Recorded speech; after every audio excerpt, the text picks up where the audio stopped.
भाई जो गुरु वचन पे डट के कट गए फंद 84 के। गरीब नमो नमो सतपुरुष को नमस्कार गुरु की नहीं, सुर नर मुनि जन साधुआ संतों सर्वस दी नहीं।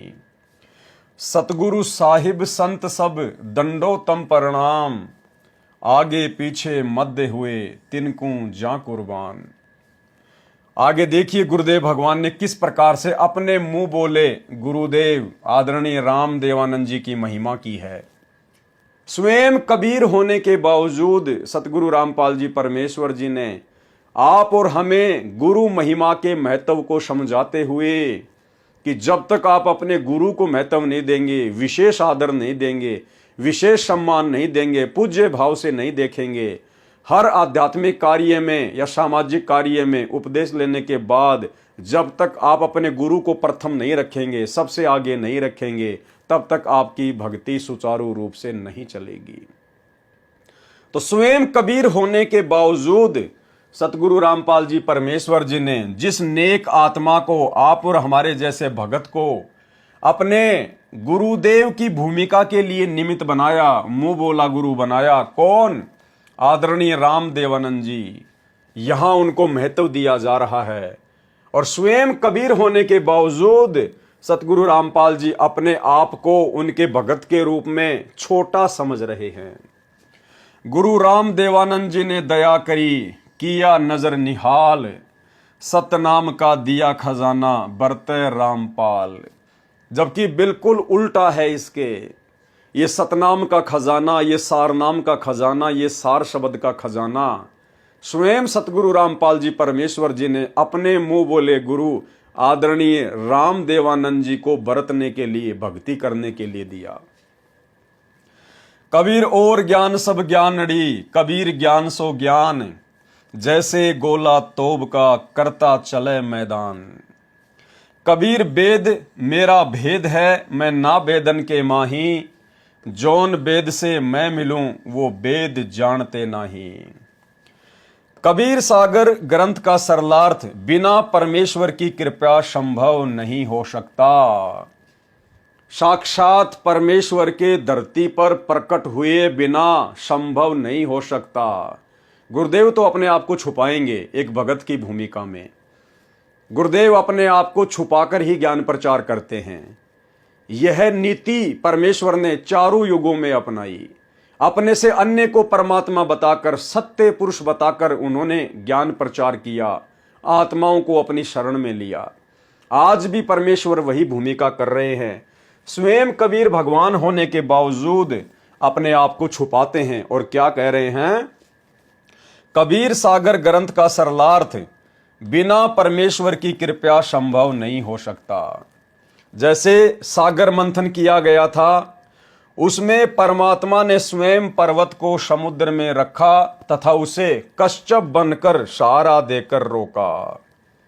भाई और बहनों, अब हमें विश्वास होगा अपने परमपिता परमेश्वर की उन महान महान लीलाओं पर, और हमें आज ये पता चल जाएगा कि ना ब्रह्मा कुछ कर सकता है, ना विष्णु कुछ कर सकता है, ना शिव जी कुछ कर सकता है, ना 33 करोड़ देवी देवता कुछ कर सकते हैं, ना देवराज इंद्र कुछ कर सकता है। सब कुछ करने वाला कबीर भगवान, सतगुरु रामपाल जी भगवान। आज क्या एक नई बात बताई है गुरुदेव भगवान ने। जैसे सागर मंथन किया गया था, उसमें परमात्मा ने, कौन से परमात्मा ने? सतगुरु रामपाल जी भगवान ने, जिनका वैदिक नाम है कबीर देव। चाहे कबीर देव कहो, चाहे सतगुरु रामपाल जी कहो, बात एक ही है। उसमें सतगुरु रामपाल जी परमात्मा ने स्वयं पर्वत को समुद्र में रखा तथा उसे कश्यप बनकर यानी कछुआ बनकर सहारा देकर रोका। शेष नाग का नेता, नेता क्या होता है? रई घुमाने का छोटा व कुछ मोटा रस्सा। माता बहनें दही को बिलोया करती थी, तो जिस रस्सी के सहारे वो बिलोया करती थी उसको देसी भाषा में रेता कहते हैं, जो एक मोटा सा 1 मीटर का लगभग रस्सा होता है। तो परमेश्वर सतगुरु रामपाल जी ने अर्थात कबीर परमात्मा ने शेष नाग का वो रस्सा बनाकर, रेता बनाकर और सागर मंथन किया था। स्वयं ना दुर्गा के वश की बात थी, ना ज्योति निरंजन के वश की बात थी।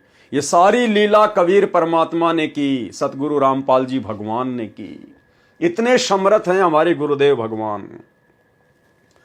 जैसे सागर मंथन किया गया था, उसमें परमात्मा ने स्वयं पर्वत को समुद्र में रखा तथा उसे कश्यप बनकर सहारा देकर रोका। शेष नाग का नेता रई घुमाने का छोटा व कुछ मोटा रस्सा बनाया, तब सागर मंथन हुआ था। उससे अनमोल रतन निकले थे। ये सारी लीला परमेश्वर की, इसलिए इनको सर्वशक्तिमान भगवान कहते हैं, सर्वशक्तिमान परमात्मा कहते हैं।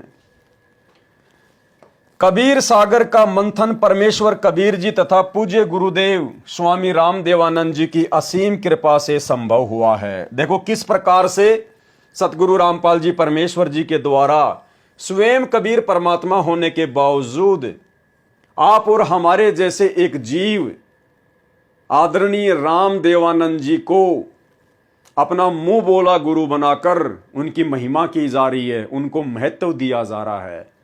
जिस प्रकार लोक दिखावे में 650 साल पहले इसी कबीर परमात्मा ने, सतगुरु रामपाल जी ने बनारस के काशी में पंडित रामानंद जी को अपना मुंह बोला गुरु बनाया और आजीवन उनकी महिमा करते रहे।